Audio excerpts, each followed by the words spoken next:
Olá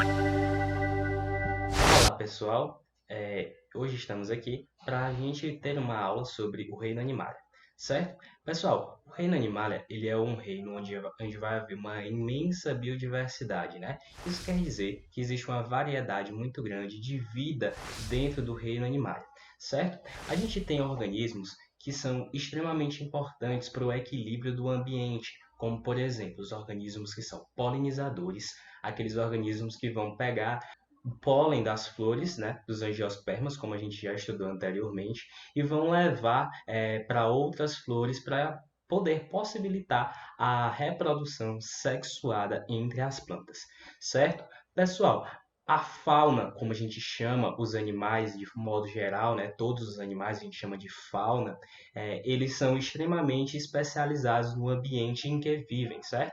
Então, todos os continentes, todos os países, eles vão ter a sua própria fauna, né? Faunas com características diferentes. Se você pegar, por exemplo, um deserto, por exemplo, o deserto do Saara, a gente vai ter organismos, animais, né, que são específicos daquele ambiente, como, por exemplo, os dromedários, os camelos. Se a gente for para um oposto, né? Se a gente for lá para os polos, a gente vai ver que a gente tem uma fauna diferenciada. A gente vai ter os pinguins, a gente vai ter os ursos polares, a gente vai ter as morsas, que são aqueles animais que são adaptados para aquele determinado ambiente, certo? De modo geral, a gente vai classificar os organismos em duas partes, em duas formas: os vertebrados e os invertebrados. Os vertebrados são aqueles que vão possuir a coluna vertebral, e os invertebrados, por sua vez, não vão possuir essa característica. Os invertebrados tendem a ser um pouco mais simples do que os vertebrados, mas isso não quer dizer que os vertebrados são mais evoluídos que os invertebrados, eles apenas são um pouco mais complexos. Então, os organismos invertebrados, a gente vai analisar eles primeiro, né? A gente vai analisar na ordem que a suposta ideia de evolução, né? O suposto crescimento evolutivo no decorrer da história do nosso planeta, certo? Então vamos lá rapidinho aqui. Pessoal, a gente vai iniciar então falando dos invertebrados que são mais simples, e essa aula vai abordar basicamente esses organismos mais simples. Numa próxima aula, a gente vai abordar os invertebrados mais complexos e posteriormente a gente vai separar os vertebrados que são mais simples e os vertebrados mais complexos. Então, vamos avançar então no estudo dos invertebrados mais simples. Os invertebrados mais simples são aqueles que, como todos os outros, né, eles também não vão possuir uma coluna vertebral, né? Eles vão ser organismos que não possuem uma coluna vertebral, não vão ter vértebras.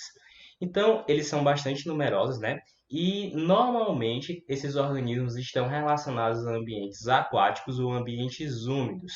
Isso quando eles não são parasitas, né? Então a gente vai começar falando sobre os poríferos. Os poríferos, eles são organismos que são bem simples, né? E eles são conhecidos como esponjas, né? Todo mundo aqui já deve ter ouvido falar em esponjas, como por exemplo o Bob Esponja, né? Seu Bob Esponja, ele é um exemplo de esponja, só que, claro, como ele é uma animação, ele vai ter algumas características que não são características realistas das esponjas, né? Bom, as esponjas, pessoal, elas vivem basicamente no ambiente aquático, ou pode ser um ambiente marinho, ou pode ser um ambiente de água doce, né? Pode ser um rio, uma lagoa, isso independe, né? Existem esponjas que são marinhas e existem esponjas que são de água doce. A principal característica das esponjas é que as suas atividades metabólicas, né, como respiração, a alimentação, a captura de presas, elas não dependem de sistemas, né? Elas não vão ter um sistema respiratório, um sistema circulatório, elas vão depender basicamente de suas células. E isso significa dizer que esses organismos eles não possuem tecidos verdadeiros. Lembra lá das briófitas? As briófitas também não possuíam tecidos verdadeiros, né? Então, eles vão ser organismos bem simples que vão depender de célula por célula para conseguir captar o seu gás, né, para sua respiração, que vão captar o seu alimento para sua nutrição. Então, tudo isso vai ser dependente de célula por célula, né? Então, você por aí já deve tirar que esses organismos são bem mais simples, né? De menores tamanhos, né? Embora hajam também esponjas de tamanho bem grande, né? A gente vai ver isso porque elas têm um ambiente aquático, então elas conseguem, né, captar, elas conseguem filtrar com bastante facilidade de uma área muito grande, né? As esponjas, pessoal, elas são animais sésseis. O que quer dizer que é um animal séssil? Um animal séssil é aquele animal que está fixo em um substrato. O substrato pode ser o fundo do mar, pode ser uma pedra, pode ser qualquer coisa. É por isso que eu falei que o Bob Esponja ele não tinha características realistas, né? Ele é uma esponja que se move. As esponjas normalmente são sésseis, né? Elas não conseguem sair de um lugar para ir para outro lugar. Elas não possuem locomoção. Então eu digo que isso aí são organismos sésseis, certo? As esponjas, assim como todos os organismos vivos, elas necessitam de reprodução, né? Para aumentar a sua população, elas precisam se reproduzir. E aí elas vão seguir também aquela mesma regra que a gente teve, que a gente já estudou anteriormente, né? Elas podem fazer reprodução sexuada ou elas podem fazer reprodução assexuada, certo? Quando as esponjas fizerem reprodução assexuada, a reprodução vai ser por brotamento ou por regeneração. Isso quer dizer que se uma esponja sofrer um corte, né? Se você cortar uma esponja e deixar uma parte da esponja lá, ela vai se fixar no substrato e vai gerar uma outra esponja. Claramente, essa esponja vai ser um clone da esponja que ela teve a origem, né? Da esponja mãe, certo? Mas às vezes essas esponjas também podem gerar gametas, né? E esses gametas aí vão fazer com que elas passem a fazer a reprodução sexuada, né? Quando há o envolvimento de gametas, as esponjas elas vão fazer a reprodução sexuada, beleza? Apesar de parecerem bastante com plantas, as esponjas não possuem a capacidade de fazer fotossíntese, né? As esponjas são organismos heterotróficos. Elas dependem de outros organismos para se alimentar, né? Elas não conseguem produzir o seu próprio alimento. Então, as características das esponjas são essas daí, pessoal. O próximo grupo que a gente vai estudar são os quinidários. Bom, os quinidários, pessoal, também são um grupo exclusivamente aquático, né? Eles vivem apenas em ambiente aquático e a grande maioria desses organismos aí vão viver em ambientes marinhos, certo? Os quinidários, eles são representados pelas medusas, né? Que são as águas vivas, aquelas famosas águas vivas que o pessoal tanto fala que dá uma queimadura, né? E essa história de que ela queima a pele das pessoas é verdadeira. As águas-vivas, assim como todos os quinidários, eles vão possuir em seus tentáculos, né, uma célula especial chamada de quinidócito. Os quinidócitos, eles são células que, quando estimuladas, vão liberar uma substância urticante. Essa substância urticante é uma substância que provoca uma queimadura. Lembra da urtiga, aquela plantinha lá que o pessoal tem medo de encostar porque vai dar coceira, né? Então, a urtiga também libera uma substância urticante, mas não por causa dos quinidócitos, né? Os quinidócitos são uma característica especial dos quinidários, que são esses organismos marinhos. Os quinidários eles vão possuir duas formas básicas. A forma séssil, que é como as esponjas, né? Formas fixas que ficam lá dentro do substrato, presas, elas não conseguem se mover. E as formas de vida livre, que são as medusas, né? As livre-natantes, as que conseguem nadar. Por exemplo, as águas-vivas, né? As águas-vivas, elas são de vida livre, elas conseguem nadar livremente no meio do mar, né? Então, elas são de vida livre e existem aquelas que são fixas.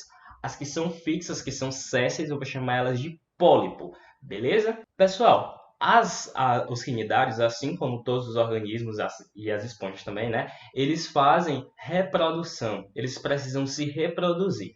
A reprodução, assim, mais importante para eles é a reprodução sexuada, né? Mas isso não impede que alguns consigam fazer reprodução assexuada. A reprodução assexuada vai ocorrer por brotamento. Já a reprodução sexuada, ela vai ocorrer com o envolvimento de gametas. Esses organismos aí vão produzir gametas e esses gametas vão se encontrar no meio da água, né? Vão fazer uma fertilização externa. O que é que isso quer dizer? É uma fertilização, né? Os gametas eles vão se encontrar fora do corpo do organismo, né? Eles não vão ficar dentro da fêmea ou do macho, enfim, não vão ficar dentro do organismo, eles vão ficar do lado de fora do organismo. E isso aí vai fazer com que haja uma maior variabilidade de organismos, né? Os organismos vão ser diferentes, porque eles vão ser uma mistura de dois organismos. Pessoal, quando os quinidários fazem a reprodução assexuada, eles vão gerar clones, né? E quando eles fazem a reprodução sexuada, o zigoto ele vai passar por diversas modificações, né? O zigoto é o encontro do gameta masculino com o gameta feminino, né? Ele é uma célula que vai ser formada depois do encontro desses dois gametas aí. Ele vai sofrer sucessivas modificações. Ou seja, durante um determinado período de tempo, ele vai sofrer algumas modificações no seu corpo. Essas modificações a gente vai chamar de metamorfose, certo? A metamorfose ela ocorre em diversos organismos. Os quinidários também vão possuir essa característica de metamorfosear, né? De mudar o seu corpo ao longo da sua vida, certo? Isso aí é importante para que ele possa adquirir novas características para ficar mais parecido com o adulto. Algumas espécies de quinidários, elas vão apresentar as duas formas quando adulto. Elas podem ser sésseis e ser chamadas de pólipos, ou elas podem ser chamadas de medusa. Quando isso ocorrer, quando uma parte da geração for de pólipos e a outra geração for de medusa, sendo da mesma espécie, nós vamos dizer que houve uma alternância de gerações, certo? A alternância de gerações é quando um organismo ora vai ser um pólipo, ora vai ser uma medusa, certo? Em determinado período de tempo ele vai ser um pólipo e em determinado período de tempo ele vai ser uma medusa, certo? Bom, essas são as características principais dos quinidários, né? O próximo grupo que a gente vai analisar são os vermes. Pessoal, os vermes, na verdade, eles são uma denominação comum para que a gente englobe vários grupos de organismos. A gente tem dois tipos de verme. Aqueles vermes que têm o corpo achatado e os vermes que têm o corpo cilíndrico. Os vermes que têm o corpo achatado eu vou chamar de platelmintos, certo? Os platelmintos eles são representados por organismos que podem ser aquáticos, eles podem ser terrestres, quando eles são terrestres eles vivem em ambientes úmidos, ou eles podem ser parasitas. Os organismos talvez mais famosos dos platelmintos sejam as planárias. As planárias são aquele grupo que, quando a gente usa de exemplo de reprodução assexuada por regeneração, a gente geralmente coloca uma imagem de uma planária, né? A gente faz um corte na planária e ela gera um outro organismo, certo? A partir daquele corte, certo? Outros platelmintos bem famosos são as tênias, né? As tênias que causam a teníase, que é uma doença que é causada por um parasita do ser humano, né? A gente abriga a tênia no nosso intestino, esse verme, né? E ela causa uma doença chamada de teníase, certo? Então, a gente vai analisar os platelmintos como vermes de corpo achatado, certo? E os vermes que têm o corpo cilíndrico, eu vou chamar de nematelmintos. Os nematelmintos, eles também podem ser de vida livre ou eles podem ser parasitas. Um exemplo de vermes que são parasitas, bem comuns aqui na nossa vida, são as lombrigas, né? Quando você é criança, geralmente a mãe de vocês dá um remedinho para você, um remedinho de verme, né? Para combater o Ascaris lumbricoides. O Ascaris lumbricoides, ele é um verme que fica dentro do corpo da pessoa, né? Geralmente ele fica na região intestinal, mas ele também pode subir para outras regiões, para as vias respiratórias, né? Quando a infecção é muito grave. E eles têm o corpo cilíndrico, certo? Eles também são considerados vermes, certo? Pessoal, as verminoses, né, elas são doenças que são um grande problema de saúde pública, principalmente em países onde há uma condição de saneamento básico muito baixa. Aqui no Brasil, nas regiões mais pobres do país, a gente tem graves problemas de saneamento básico e, consequentemente, a gente tem uma grande quantidade de pessoas que estão contaminadas por verminoses, tanto a teníase como pelo Ascaris lumbricoides, né? A pessoa vai estar com ascaridíase, né? Que é a famosa tá com briga na barriga, né? Enfim, esses remédios, essas doenças aí, elas podem ser tratadas por remédios específicos. Claro que existem formas mais graves da doença que precisam de tratamentos especiais, mas a gente não vai adentrar nessa parte aí, certo? Pessoal, essas são as características básicas do grupo, né? A gente não vai entrar com tantos detalhes assim nessa parte de reprodução, de ciclo de vida, porque quando vocês estiverem no 8º ano, vocês vão passar por uma parte que fala sobre a saúde pública, né? E a gente vai analisar bem direitinho todas as partes do ciclo de vida desses organismos. Então, quando a gente estiver lá, a gente analisa com mais calma o ciclo de vida desses organismos aí. Até lá, fiquem tranquilos e só se atenham a essas características sobre o formato do corpo dos vermes, certo? Então, pessoal, é isso daí. Bom, na aula de hoje, a gente analisou basicamente 3 grandes grupos: os poríferos, os quinidários e os vermes, certo? Os poríferos são aqueles organismos que são bem simples, né? Que vão trabalhar célula por célula, né? Eles não vão ter sistemas no seu corpo, eles vão ser aqueles organismos que vão precisar trabalhar aos poucos, né? Célula por célula. Esses organismos aí são preferencialmente aquáticos, né? Seja de água doce ou eles são marinhos. Eles são heterotróficos, ou seja, eles não possuem capacidade de fazer fotossíntese ou de gerar o seu alimento de qualquer outra forma. E também eles são organismos que fazem reprodução sexuada e reprodução assexuada, certo? Então, o próximo grupo que a gente analisou foram os quinidários. Pessoal, os quinidários são um grupo que possui uma característica especial, que são os quinidócitos. São células que, quando estimuladas, produzem uma substância urticante, né? Uma substância que provoca queimaduras. Essas células aí, elas estão presentes nos tentáculos dos quinidários, certo? Então, esses organismos, eles vão também fazer reprodução sexuada e reprodução assexuada, sendo que a reprodução sexuada é preferencial. Os adultos eles vão possuir 2 formas básicas. Ou eles vão ser sésseis, né, fixos lá no substrato, e eu vou chamar eles de pólipos quando isso acontecer, ou eles são de vida livre. Eles vão continuar se movimentando numa boa. E quando isso acontecer, eu vou chamá-los de medusas, certo? Às vezes, uma espécie pode possuir a capacidade de ter adultos na forma de pólipo ou na forma de medusa. Quando isso acontecer, eu vou dizer que ocorreu alternância de gerações. Já os vermes é um nome genérico para 2 grandes grupos, os platelmintos e os nematelmintos. Os platelmintos são aqueles vermes que possuem o corpo achatado, como por exemplo a planária e a tênia. E os nematelmintos são aqueles grupos que possuem o corpo cilíndrico, como por exemplo a lombriga, né?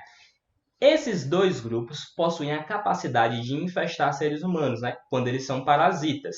Quando eles são parasitas, eles infestam o corpo humano e provocam as verminoses. No caso dos platelmintos, um exemplo de verminose é a teníase. No caso dos nematelmintos, uma verminose é a ascaridíase. Beleza? Pessoal, a gente fica por aqui e até a próxima aula.